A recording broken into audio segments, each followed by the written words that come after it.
ಕುರ್ಚಿ ಸಂಘರ್ಷದಿಂದ ಆಡಳಿತದ ಮೇಲೆ ಪ್ರಭಾವ. ಬೆಂಗಳೂರಿನಲ್ಲಿ ಸಚಿವ ಸತೀಶ್ ಜಾರಕಿಹೊಳಿ ಈ ರೀತಿಯಾಗಿ ಪ್ರತಿಕ್ರಿಯಿಸ್ತಾ ಇದ್ದಾರೆ. ಆಡಳಿತ ನಡೆಸೋದು ಅಷ್ಟು ಸುಲಭ ಅಲ್ಲ ಅಂತ ಇದೇ ಸಂದರ್ಭದಲ್ಲಿ ಹೇಳಿದ್ದಾರೆ.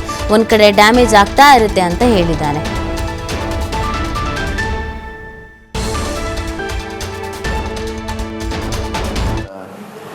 ನಡೆಸೋದು ಅಷ್ಟು ಸುಲಭ ಅಲ್ಲ ರೀ.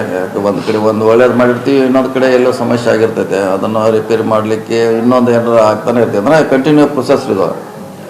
ನೀವು ಹೇಳ್ದಂಗೆ ಒಂದು ಸರಿ ಮಾಡ್ತೀವಿ, ಇನ್ನೊಂದು ಕಡೆ ಡ್ಯಾಮೇಜ್ ಆಗಿರ್ತೀವಿ. ಅದನ್ನು ಸರಿ ಮಾಡ್ತೀವಿ, ಇನ್ನೊಂದು ಕಡೆ ಡ್ಯಾಮೇಜ್ ಆಗಿರ್ತೀವಿ. ಸೊ ನೀವು ಹೇಳ್ದಂಗೆ ಆಗ್ತಾನೆ ಇರ್ತೈತೆ. ನಾವು ಎಷ್ಟೇ ಸೀರಿಯಸ್ ಆಗಿ ಅಧಿಕಾರದ ಚಲಾಯಿಸಿದ್ರು ಹಾಗೆ ಆಗ್ತದೆ. ಸೊ ನೀವು ಹೇಳ್ದಂಗೆ ಹೆಚ್ಚು ಗಮನ ಕೊಡೋದು ಅವಶ್ಯಕತೆ ಇದೆ. ನೀವು ಹೇಳಿದಂಥ ಪಾಯಿಂಟಿಗೆ ಭಾಳ ಡ್ಯಾಮೇಜ್ ಐತೆ, ಹಾಗೆ ಆಗ್ತದೆ. ಸರ್ಕಾರದ ಬಗ್ಗೆ ಇದ್ದೇ ಇರೋದು ಭಾಳ ಡ್ಯಾಮೇಜ್ ಆಗೋದಂಗೆ ನೋಡ್ಕೋಬೇಕು ಅಷ್ಟೇ. ನಾವು ಆಡಳಿತ ಅಂದ್ಮೇಲೆ ಇದೆಲ್ಲ ನ್ಯಾಚುರಲ್ ಆಗಿ ಇದ್ದೇ ಇರ್ತೈತೆ. ಯಾಕಂದ್ರೆ ನಡೆಸೋದು ಅಷ್ಟು ಸುಲಭ ಅಲ್ಲ ರೀ. ಒಂದು ಕಡೆ ಒಂದು ಒಳ್ಳೇದು ಮಾಡಿ